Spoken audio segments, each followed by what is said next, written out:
I am CLSA certified, working in designing and architecting applications on Pega. So I worked on all major versions in Pega from 6 to 8 versions, and I worked on multiple projects in US and Singapore on Pega implementation. So as a part of it, I also handled Pega upgrade projects also. So I also worked in Pega decisioning, marketing, and also CPM frameworks. So from my side, like I have a rich experience in the application designing and also the integration with other applications as well. So now today I would like to take you the journey on the CLSA details about what is the LSA certification and what is the course structure and what we're going to cover in these CLSA sessions. Yeah. So as a part of this agenda, we are going to cover three topics primarily. So first is what is CLSA, and second is what are the prerequisites. So in order to attempt for a LSA exam, and also the certification process. So the CLSA is the highest level of certification in Pega. So there are three levels. First level is CSA, Certified System Architect, and second level is CSSA, Certified Senior System Architect, and third level is CLSA, Certified Lead System Architect. So the Certified Lead System Architect is the highest level of certification on completion of which you will become a part of an allied team, like where you work only on designing the applications and managing the resources and managing the application implementation perspective. So how to, which approach do we need to go while designing? What are the pros, what are the cons about the designs? So we'll be going through all this process once you complete your CLSA. So we mainly focus the CLSA after CLSA, certified CLSA, will mainly focus on designing the application and also architecture of the Pega applications and also integrating between the Pega and different applications in your project. So the CLSA, as you all know, the CLSA is not a simple, easy certification. So it's a multi-step process, like where you need to write some set of exams in order to complete your CLSA. And currently the latest version of the exam is 8.3. So I know the exam is going to change like for every version to version. In Pega 6, the pattern is different. In Pega 7, the pattern is different. In Pega 8, the pattern is different. So now we discuss current exam version that is on 8.3. We'll be going to discuss about the pattern, like what are the different steps that we need to do as a part of this CLSA exam process. So what are the prerequisites? So in order to go for a CLSA certification, the first thing is you must be certified CSA, and also you must have CSSA certification as well. And you should have an hands-on experience of Pega minimum 12 months. So this all is going to verify by the Pega systems before you apply for the exam. So once you qualify this criteria, then you can start applying for a LSA process, or you can start even preparing for the LSA examination. So this is the entire certification process. So now first step is you need to first like have all these qualifications as mentioned the prerequisites. Then you should have the 12 months of experience, real-time product experience, which Pega looks into. Then after that, like you need to go about the CSA, CSSA concepts. Again, you brush it up, and also you have to go a little bit about advanced topics of SSA. So the first exam what it's going to have is readiness assessment. So the readiness assessment is like whether you are eligible to take a LSA certification or not. This is the objective of this uh, LSA readiness assessment. So in this LSA readiness assessment, um, so you must be they must be asking the questions on the following topics. So the topics covers the security requirements and also the agent processing and also the UI related to skin and user experience and also CSS and also the application performance. So how typically you use to improve the performance, like what are the various tools and metrics, and how do you debug any performance issues, and also a little bit about mobile solutions. It's not in depth, but about how do you create a mobile solution solutions, and how do you make sure that it's compatible to mobile. So these 5 topics generally they cover for a readiness exam. So once you prepare these 5 topics, then you have to give the LSA readiness exam. So once you have given this LSA readiness exam, then you will be eligible to apply for the next exam called Lead System Architect exam. So now this coming to this assessment exam, it's a very quick exam for 30 minutes and it's all MCQ questions. So upon successful completion of this readiness exam, then you can apply for an architecture exam. So, so as I told you, this is the overall flow. So first, we need to have 12 months of experience. Then you have to prepare the advanced topics, as I mentioned. Then now you will be giving this readiness assessment exam. So once after this exam is completed and once you are qualified in this exam, then you can go through the lead system architect course. Now, this course, like there are several topics that are designed in this course. After this course, then you have to give up the Pega architecture exam. So, like in this lead system architect course, it covers the end-to-end system from project implementation. So it covers from the enterprise design, case modeling, and also data modeling designs and user experience. So like this all comes under not like something like what we learn in CSA or CWSA, where you have some rules which you know like how to use it or like not theoretically. So mostly these things are like which kind of strategy that you have to use, what are different ways that you achieve a solution, so which solution is best out of it, and what are the advantages of it, what are disadvantages of it, as per your project requirement, which one you have to go. So this covers mainly on designing part and also the implementation part. So if you go about enterprise design, so it mostly covers about like how many frameworks that you have to create, what are the implementation layers, and you have any other application layers that you need to create in between, like organization level or any framework levels to cater your project needs. So this all goes to enterprise like a situation layer kick. Coming to case design, this concepts covers like when do you go for a case, when do you go for a parent or a child case. So what are the different kind of strategies that you have while you create a case? What are the advantages that you go with the case design? What are the advantages that you don't go with the case design? So like all these case concepts called stages, steps, and their routing processes, and also pull mechanism, push mechanism. So these are all under architecture part we are going to discuss on this case design part. And come to data model design. So it's mainly about how you integrate your external data, like what are the database tables that you're going to create. Either you want to store some internal data or you want to store some external data that you received into Pega system, like how you are going to model your data and how you are going to have a relation between one table to other table. So all these concepts will come under data model design. So like how to integrate a case with data and what are different kinds of data models that we currently use and which strategy is good as per the different applications. And after that, like another important concept is user experience design. So this is also, you should know it because like as a LSA, you are designing an application, it should be very user friendly. It should have minimal number of clicks, or it should have minimal number of loading time, processing time, and you should have rich user experience. So most of the process to go with asynchronous way, so that the user no need to wait till you get the data from system. So using data pages in a proper way to cache the data, to give the user an experience in a better way, and also to give controls. You can also design custom controls and different kind of chat controls.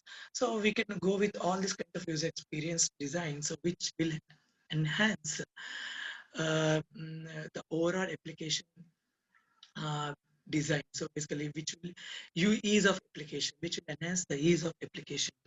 So next important concept is security. So most of the people like they have a lot of problems in setting the security proper to Pega application because the securities are not so simple in Pega because we have access groups to access roles, to access events, like different kind of concepts we have, to LDAP integration, to SSO integration, and also like even to secure a REST connection, to secure a SOAP connection. So these all concepts that we cover under the security, which is a vital component for your any Pega application.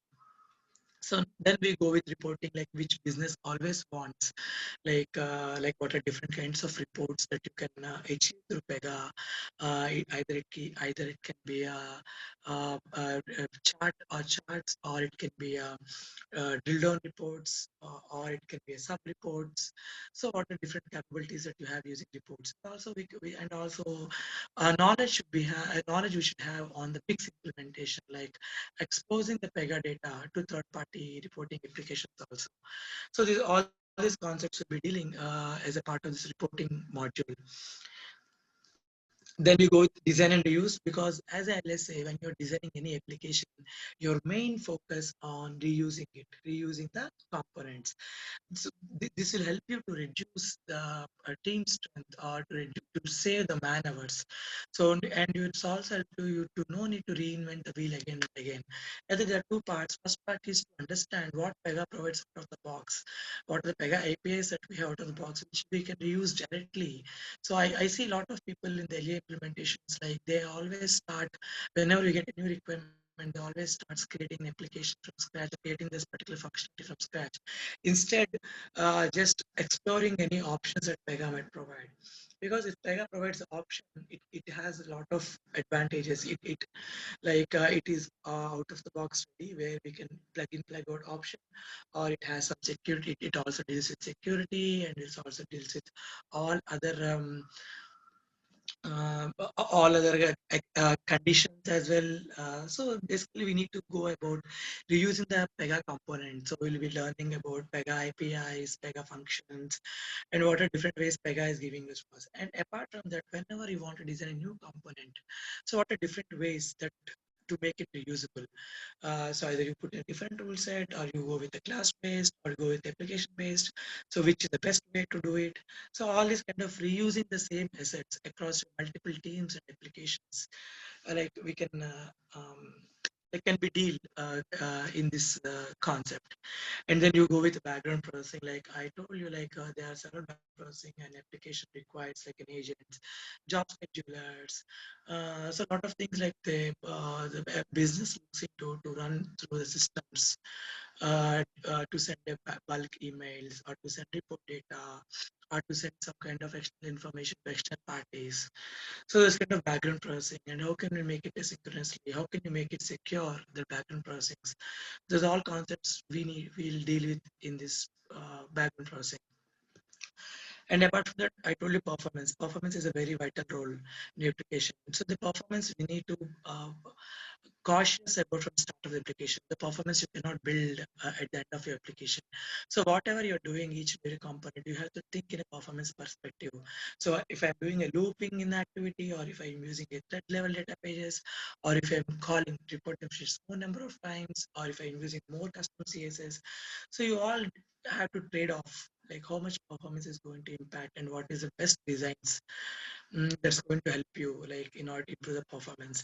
So the moment you think about the performance from the scratch of the application, will help you to deliver a very robust application, and also very speed application, like compared to a lot of people, they think that okay, once we develop all the application, everything that we develop at the end, then we can think about performance.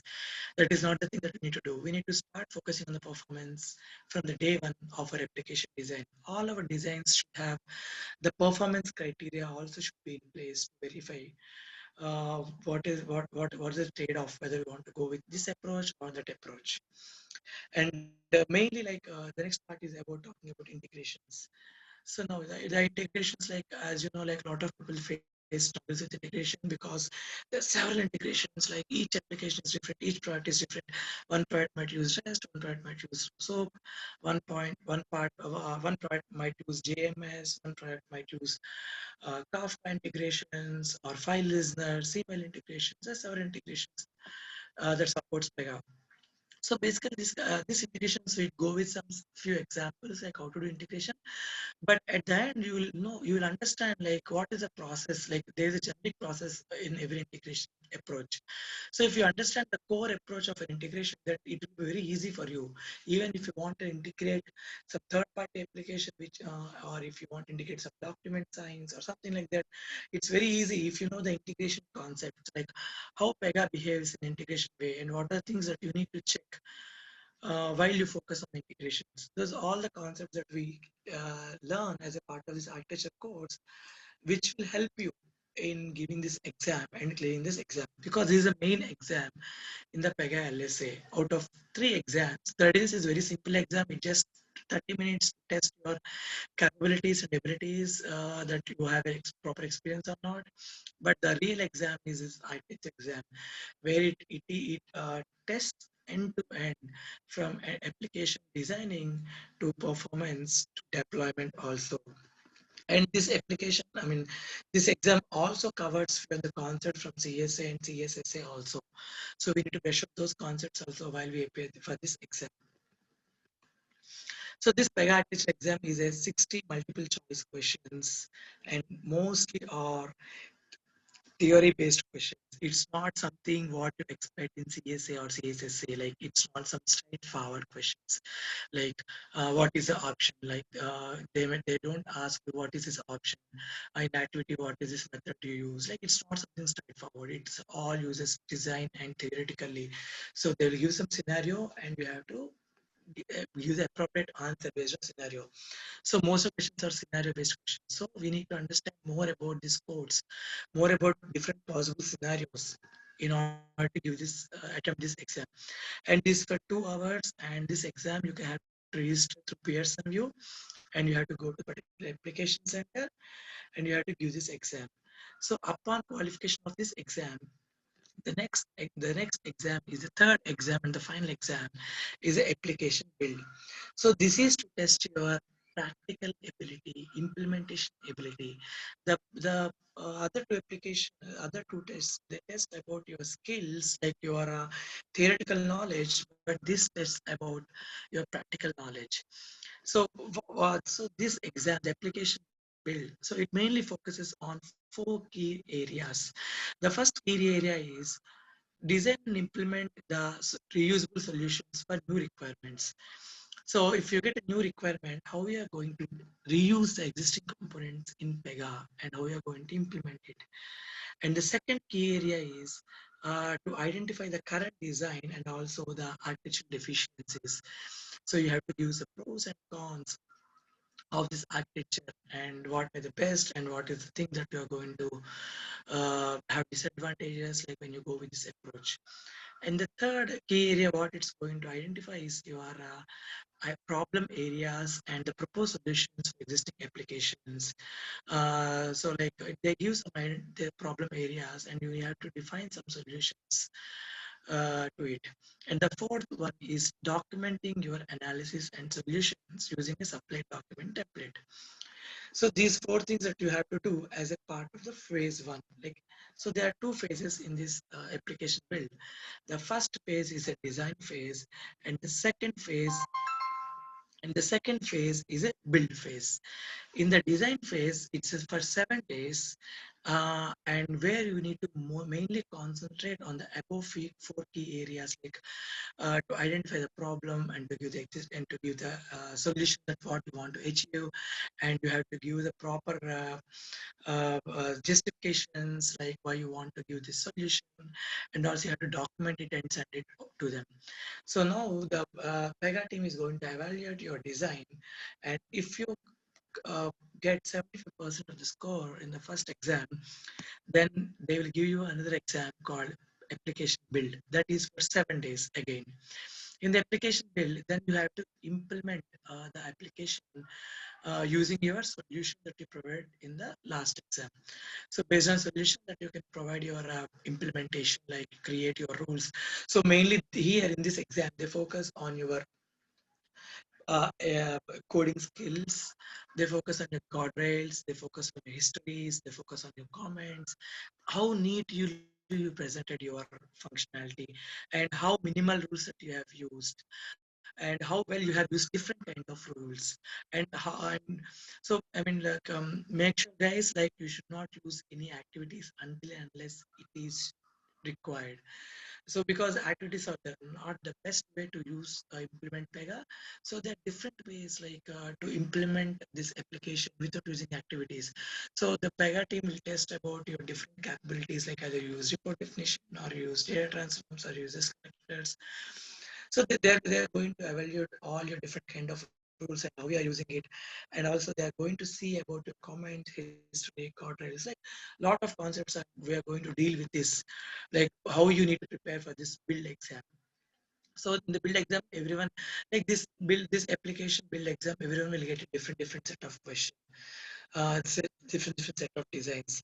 So you need to complete first your 7 days of design phase, and then you need to complete the 7 days of build phase.